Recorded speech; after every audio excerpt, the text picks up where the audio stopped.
First with breaking news. First with new information. Plus, your first alert forecast. 19 News First at 4 starts now with a breaking news alert.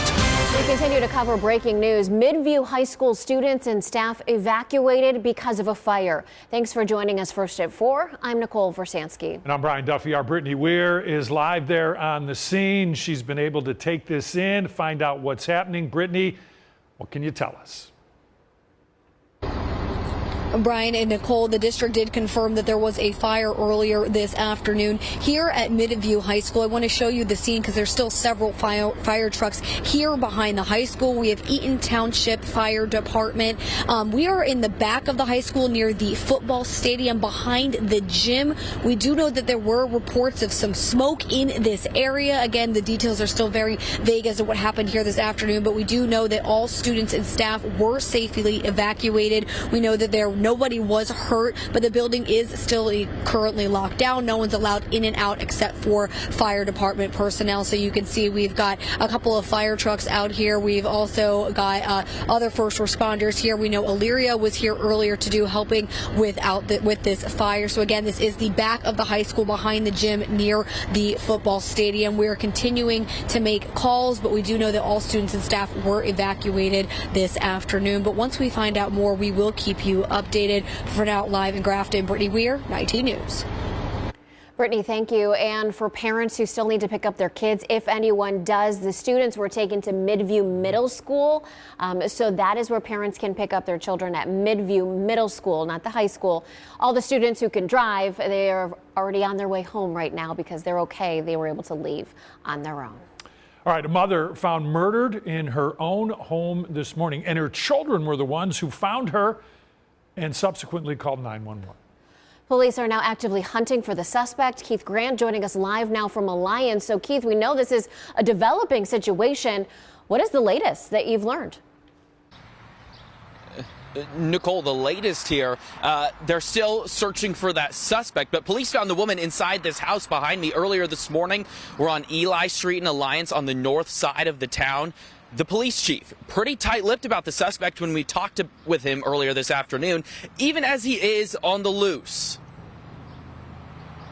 Chilling 911 call Wednesday morning in Alliance. Children telling police they found their mother dead inside this house.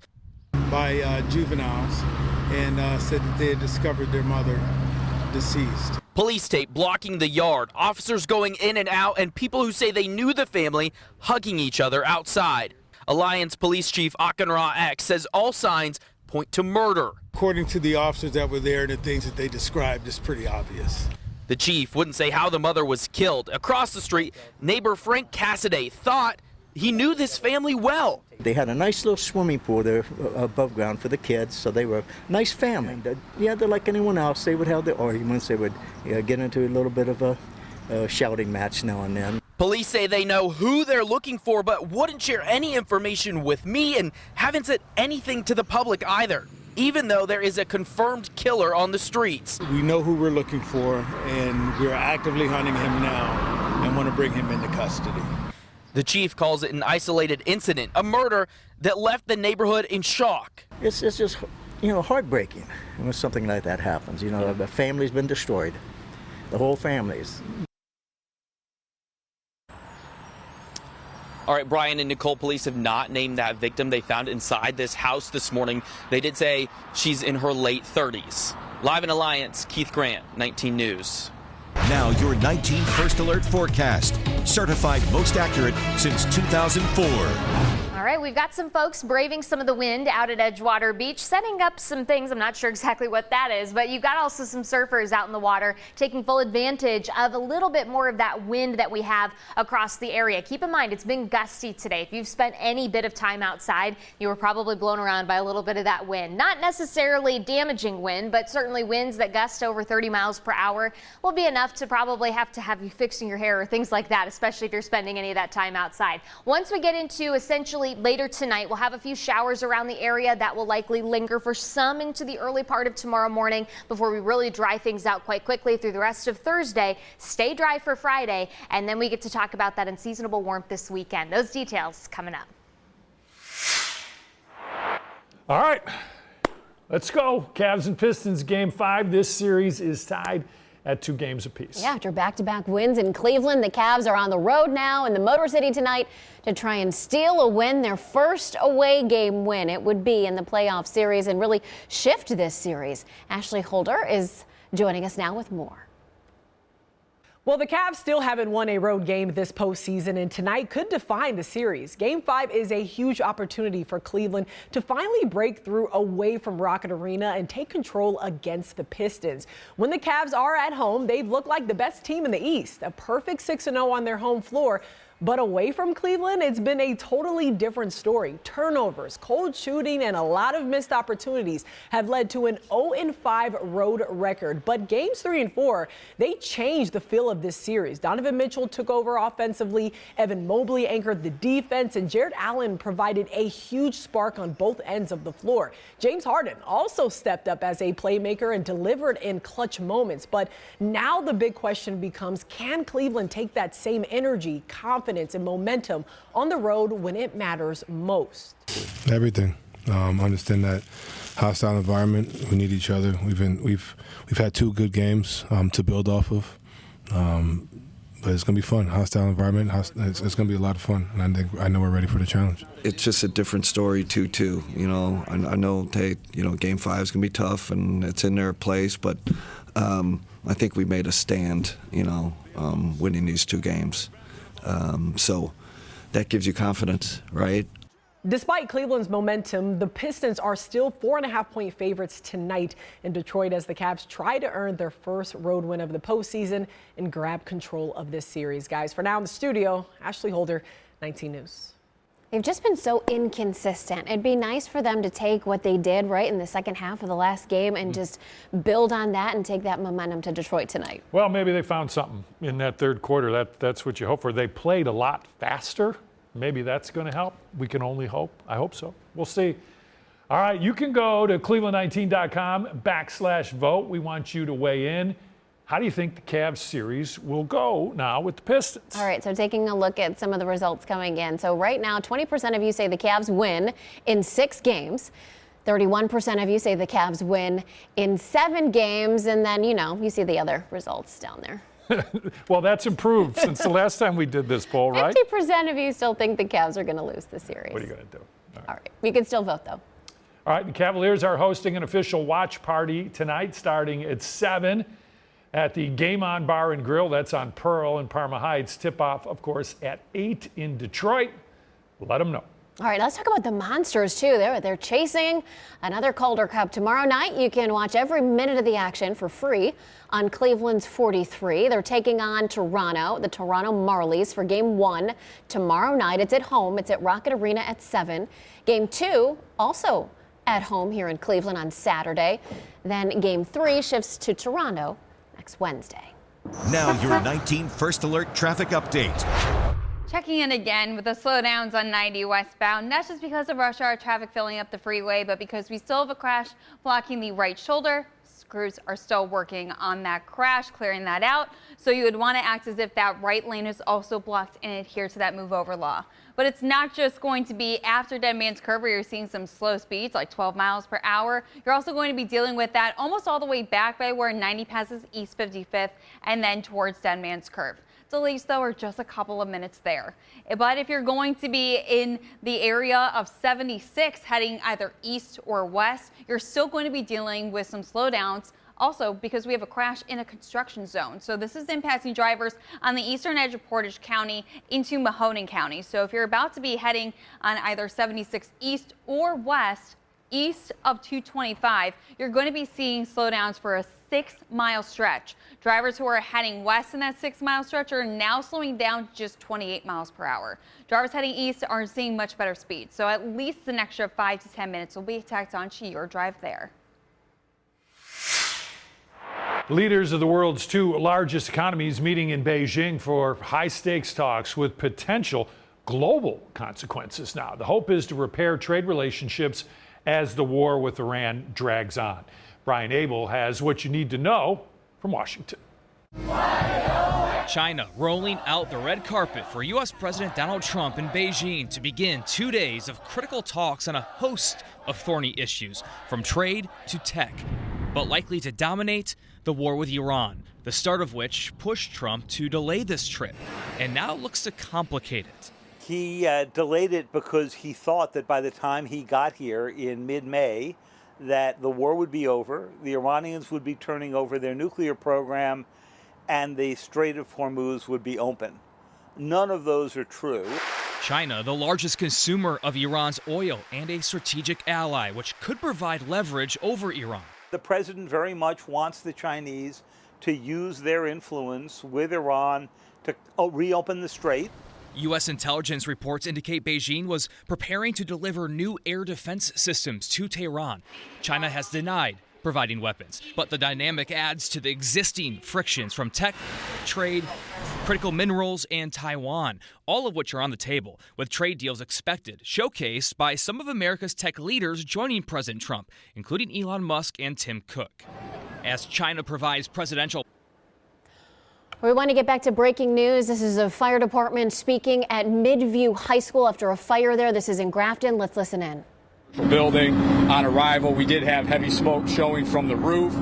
We located the fire inside of a varsity locker room, and we contained it to that point. Our firefighters were able to advance a hose line into the building and contain the fire to that room. There is some smoke damage in that room as well as heat damage. Can you say if it's the boys or girls locker room at this point? It is a girls' locker room. And then no injuries, everybody evacuated safely? Correct. No injuries to firefighters or occupants, students, staff, everybody was evacuated. The school did a phenomenal job. Before we even had a full understanding of what was going on inside the building, we knew that everybody was out and accounted for. And at this point, was it just smoke? Were there any flames? Can you describe that for me? Of course, yes, there was heavy smoke and there was some flames in the locker room. It was in a ventilation-limited state. It had kind of burned itself out. So there was some flame, but not a whole lot. Do we know what started this fire? We do not, and at this point we have the Lorraine County Fire Investigation Unit here going through it, and the State Fire Marshal's Office will be here shortly to assist them in the investigation. How busy would the building have been at that time? Were there many people inside? So unfortunately, this is a terrible time. We're looking at this is dismissal time. So everybody is already exiting their classrooms or in the process of exiting their classrooms. So making accountability a little difficult. But the teachers, the staff, and the administrators all did an excellent job of getting people where they were supposed to be and accounting for all those students. So it was a very busy time, but again, kudos to Midview Local Schools for getting everybody out and accounted for. Did you guys have some mutual aid out here too? So we did. We ended up going to what we call second alarm. So that brought in numerous fire departments with different, we had on scene Eaton Township, City of Elyria, Carlisle Township, Grafton Township, Columbia Township, Oberlin, LaGrange, and Life Care, as well as the county EMA van and the sheriff's office. The school resource officer, is that's what we were told. So we were told that the school resource officer saw the smoke. I'm not sure who made the initial 911 call. We were just told that the school resource officer on site visualized smoke and smelled smoke. Any estimate on damages yet? Not at this point. Do you know if school will be back in session tomorrow? That would be a question for the administrative staff here. It was confined to this end of the building. The rest of the school was not affected, so that will be up to them. Of course. I imagine when you guys hear a fire call at the high school, it's, all hands on deck. Oh, absolutely. So again, this came in as a fire alarm. For us, fire alarms are fires until we get here and prove otherwise. For a lot of the guys at Eaton Township, we're a smaller department. I graduated here 20 years ago, and a lot of the other guys did too. So, my kids go to the elementary schools, which are right over there. When you hear that, hey, no, this is more than an alarm, it's actually on fire, of course, that kind of gets everything going. But our guys did a phenomenal job. They had heavy smoke conditions and a lot of heat, and we're just really proud of them. They really pushed in and they contained that fire to that area, really limited the damage and the spread. Any reason to believe this could be suspicious at all? Or? Not at this time. We don't think anything like that. We are just really dotting our I's and crossing our T's with the Fire Investigation Unit. We want to make sure that the school board has all the information and that we have all the information. So, again, we're still investigating right now, and I don't have a dollar amount, and I don't have a cause. Of course. Thank you so much. Okay, 2-alarm fire started in a girls' varsity locker room. There was some flames that were visible at first, then mostly it was smoke. There was an evacuation. Parents go pick their kids up at the middle school there.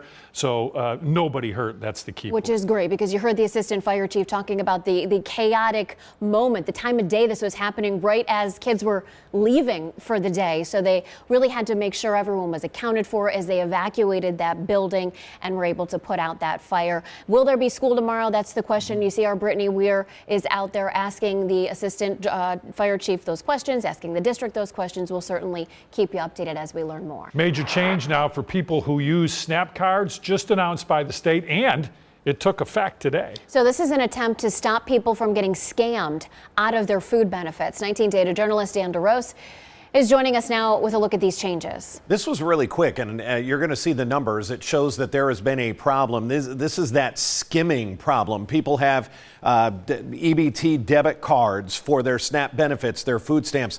Those cards are being scammed out of state. So here's the numbers behind this. In the past 6 months, according to the state, 12,000, almost 13,000 people's EBT accounts have been placed or hacked or money stolen to the tune of $6.3 million. That's state money that's being stolen right out. So here's what they're doing.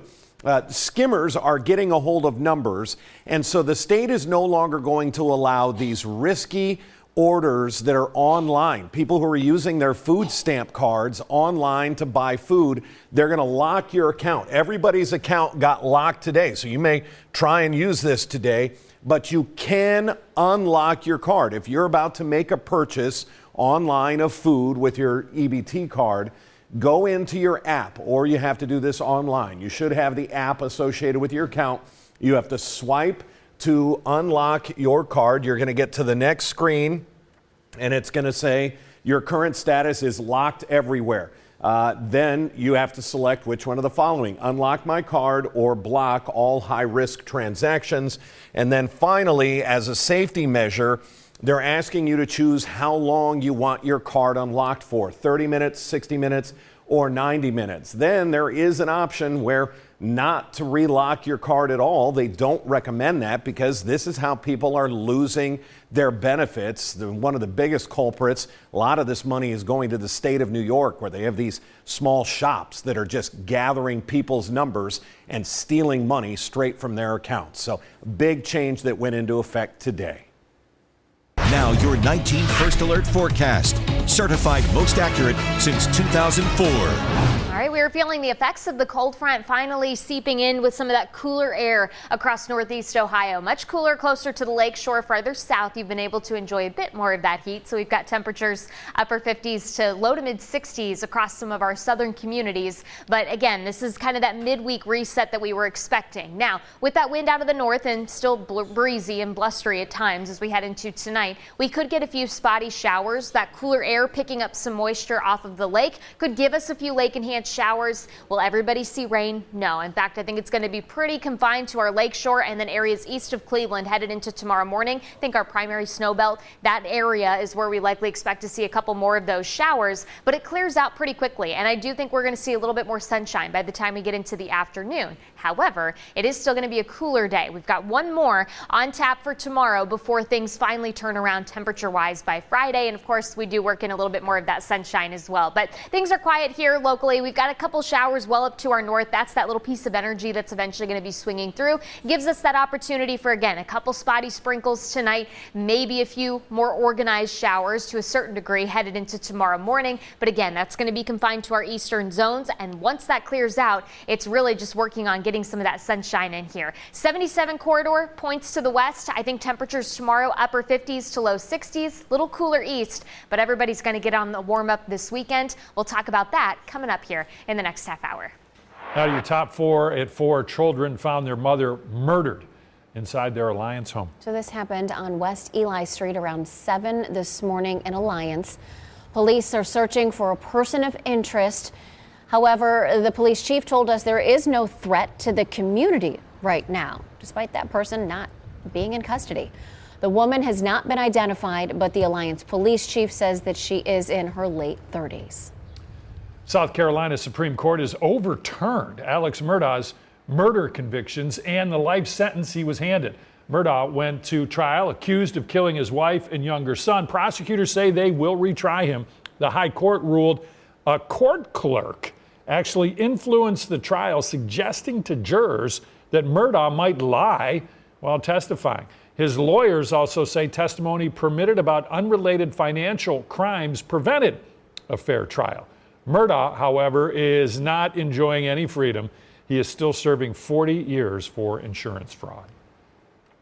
A 19 crime alert out of Parma. So police are looking for a couple of suspects for attempted burglary. So last Wednesday and Thursday, they tried to get into a home on Selwick Drive and Westminster Drive. Happened very early in the morning. We know these pictures are pretty blurry, maybe not the best, but maybe you recognize this person or the other. If you can help, give Parma police a call. Latest now on hantavirus and the people who traveled aboard that cruise ship in the Atlantic. 18 Americans are under observation in medical facilities, including 16 in Nebraska. None there are showing symptoms, including the one who tested positive on the ship. There is a long incubation period. However, it's possible we may see more cases in the coming weeks. 3 passengers who were on board the cruise ship have died. Breaking this hour, a gas leak and explosion. This led to a precautionary evacuation of several homes in the Stallings, North Carolina area. Investigators say a utility company had a large drill and was setting poles. The drill hit a main. Nobody was hurt by the explosion, although some firefighters dealt with overheating. Also breaking, a licensed drug addiction counselor who delivered the ketamine that killed Friends star Matthew Perry has been sentenced to 2 years. Eric Fleming had pleaded guilty to distribution of ketamine, resulting in death. Fleming connected Perry with a drug dealer who was previously sentenced to 15 years in prison.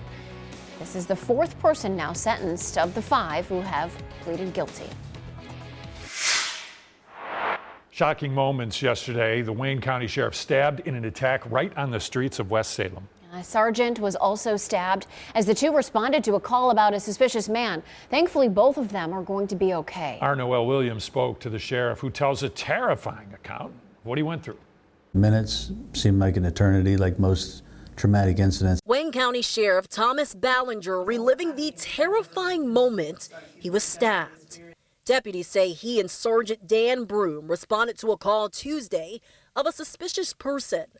Ballinger says it was only minutes between the time he and Broom were both attacked around 11 a.m. by the suspect on Congress Road in West Salem. Investigators say Chad Palmer stabbed both the sheriff and sergeant with a pocket knife. I got about a 2.5, 3-inch laceration to my left forearm. Less than 24 hours after being stabbed, amazingly, Ballinger is back on the job.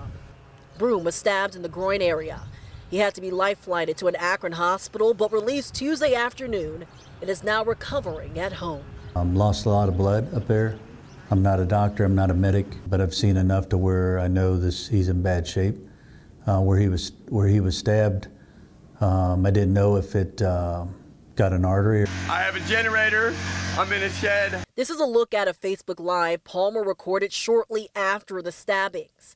Police say he ran off and hid in this shed during the hours-long manhunt. It was only about 100 yards from the scene. He eventually surrendered around 2 p.m. 19 News did some digging into the 33-year-old's past. We found he has been on parole for 2 years after serving 7 years in prison for assault. This morning, the prosecutor's office is reviewing this new case and charges are pending. I think there's at least 7, most of which are felonies. Ballinger is choosing to move forward and let the case make its way through the justice system. I really don't have anything to say to the individual. We just let the process work itself out. In Wayne County, Noel Williams, 19 News.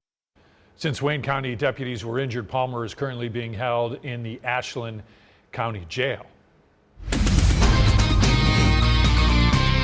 And we have continuing coverage on this story. This is breaking news now in the stabbing of that Wayne County sheriff and the sergeant. 19 News just getting the body camera video of this attack. So in the video, you're going to see Sheriff Thomas Ballinger and Sergeant Dan Broom confront the suspect Chad Palmer, and that's when Palmer lunges at the officers. Take a look. I didn't do anything. They left me in there, and that house is full of cocaine. You need to stop. I'm not stopping. Hey guys! Yeah, that's cool, huh? That's cool, huh? That mother cool. Oh. Get away. Hey, stab me. Hey, bro. Shoot me. Shoot me. Right there. 433, 500. Give me a squad. I've been stabbed. Now, thankfully, both Bollinger and Broom are okay. You can see how quickly that escalated into those tense moments as he runs away. Palmer was found again just a few hours later, hiding in that shed. This is just a small portion of the video. Our Catherine Huntley going to have more of this body cam video coming up on 19 News Everywhere at 5. For more than 50 years, one organization has been feeding and supporting local families. Tonight, Catholic Charities celebrates a new chapter with a bigger space and more ways to help. First at 4, Isabella Roberts with our story. This new center, just steps from where the original Hunger Center stood for decades, is more than just a bigger building. It's a place where someone can walk in for a warm meal and walk out connected to a job, a counselor, and a path forward. Double the meals, 20% more services. Heather Stoll with Catholic Charities says the new St. Augustine Family Center in Tremont is built to do more for more people. We have our kitchen, which is right behind me, as well as a community center, and then we have a number of programs and services, including programs for those with disabilities, and then we also have behavioral health services and job and career training. The center doesn't just consolidate services, it expands them. So we are able to serve double the meals in this new location for the meals portion, and then for the service side, we're able to increase our capacity by 20%. The renovation was made possible through private donations, and Stoll says those donations reflect just how much this community needs a place like this. It is obviously an honor to have these donations, and it really speaks to community need because our donors are seeing the need and they want to partner with us to accomplish that mission. Meal service at the old location wraps up Wednesday. The new center opens its doors for the first time on May 18th. And for a center with more than 50 years of roots in this community, this new building is more than a renovation. It's a long-term investment in Tremont. So this is a new chapter with broader space and broader services. And so really trying to be a point of access and welcoming the community is my hope. In Tremont, Isabella Roberts, 19 News.